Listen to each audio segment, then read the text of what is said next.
Hey guys, it's Carl from Horse Fest. Now I'm back with another 2024 Kentucky Derby prep video, and this one took the Tampa Bay Derby. It's for 50 points for the Derby winner.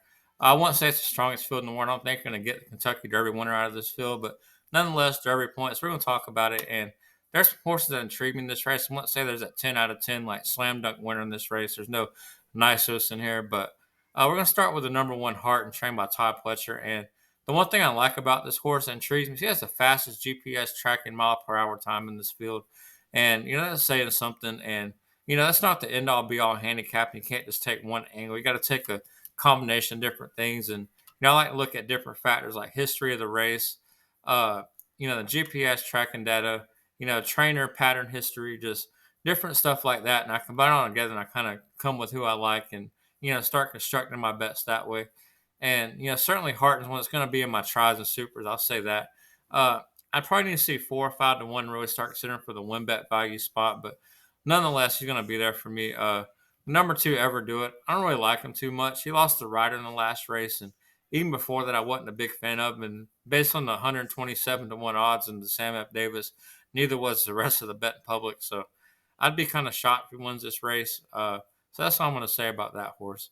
My long shot pick for the race and one that intrigues me and one I'm definitely playing in my tries and supers is going to be Give Me Liberty by Robertino Diodoro. And this horse comes all the way from Oaklawn Park. And this is the only horse his trainer brought over to Tampa. And it just seemed kind of odd that, he's the only horse. He's not even training at the local. He's getting shipped over and, just running in this race. And there's only one reason why a trainer would even do that. And that's because they think they can win and they think they can it's a path to, even this horse gets second, that's still what 20 Derby points. Probably going to have a chance to put him in the starting gate. Third on the next prep and probably guaranteed to get in. So it certainly makes sense why he'd be bring him over here. So for that reason, he's going to be in my tries and supers. Still a maiden. This horse is going to come from the back of the pack with a run. But like I said, if he can get good enough to get just second, that's going to boost your payouts in this race big time. And, then it would make sense why the trainer brought him over. And, if he wins, there you go. You've made a bunch of money that day. And horse me playing against is Good Money by Chad Brown. He's a maiden winner. Didn't really run the most impressive, effort I've ever seen. You do have Chad and Irad Angle going Calumet Farm. Uh, but I like to see a little bit more seasoning from the horse. He's still just a maiden winner jumping up in class. And I'm going to go with the other Chad Brown horse, the one I'm really going to back in this race. And that's Domestic Product. And this is a horse I initially didn't, like too much. And I started watching replay of the Holy Bull again.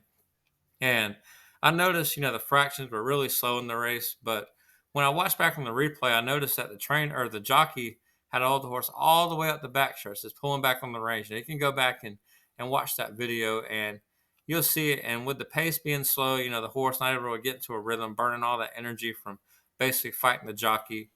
He was never really going to have a chance to win that race. And certainly in this race, probably not get a worse setup than what that was. If anything, the pace is going to be, normal to maybe even a fast pace. Who knows?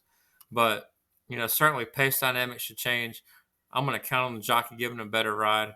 And for that, he's going to be in my tries and supers and probably the win bet spot too. Uh, Number 6, I was probably going to butcher a name, but Qatar Vizcaya by Juan Avila. This is another horse where when I start making, cuts from, I put on my tickets. I'm not going to put this horse there. Uh, he's only won a maiden race in 4 tries. And a lot of Juan Avila horses that have kind of entered in the stakes races like this that tend to do well have a little bit more success and, shown a little bit more ability than what this one shows. And, that being said, I'm going to play against this horse in this race. And a horse that I'm leaving out the win bet spot, but I still like on my ticket slot is No More Time, trained by Jose D'Angelo. And he won the Sam F. Davis. Looked really good this maiden race. In the Mucho Macho Man, he got 5th, but he made that really good move to get almost take the lead at the top of the stretch and faded away.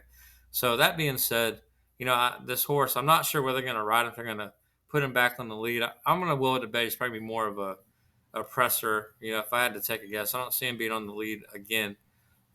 But this horse has shown that he can, run successfully. Don't really matter the placement. So I expect forwardly place in this race. And, the Sam F. Davis, the Tampa Derby is not always an automatic. Just because you won the Sam F. Davis doesn't mean you're going to win the Tampa Derby. But a lot of the top horses out of that race tend to at least finish in the money in the Tampa Derby. So that being said, this horse will be on my tickets.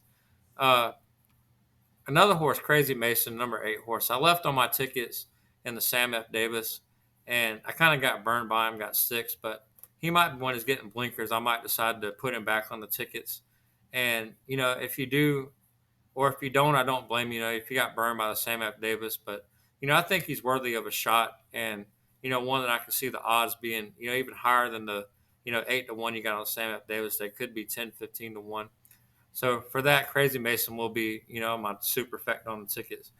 Uh, you got number 9 horse Grandmo the First. I'm gonna personally play against that horse. Is he has to show me a lot more than what he's done so far, and the number 10 Sturdy. And this horse, he ran at a mile and an eighth at Gulfstream. They ran with Corporate Power and back down. If you remember, these two horses came out that race on the Pegasus undercard, that stakes race with Victory Avenue and Speakeasy.